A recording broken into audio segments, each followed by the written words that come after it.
tere! Ma näitan teile, kuidas seadistada AkuCheck Active glükomeetril kellaaega ja kuupäeva. See käib nii.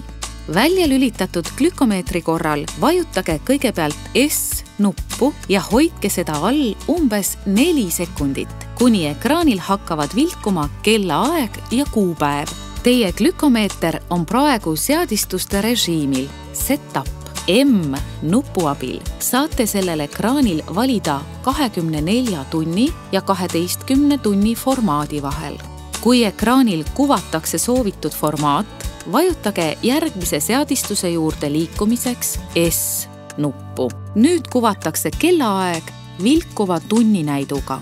Tunni muutmiseks vajutage M-nuppu.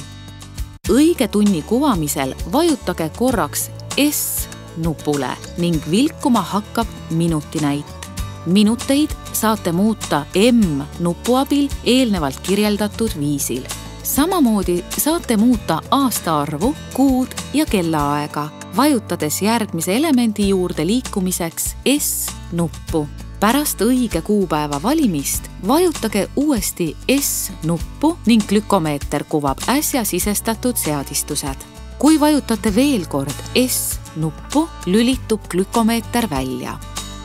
Kas pole lihtne? Lisaküsimuste korral võtke ühendust AkuCheck klienditeenindusega.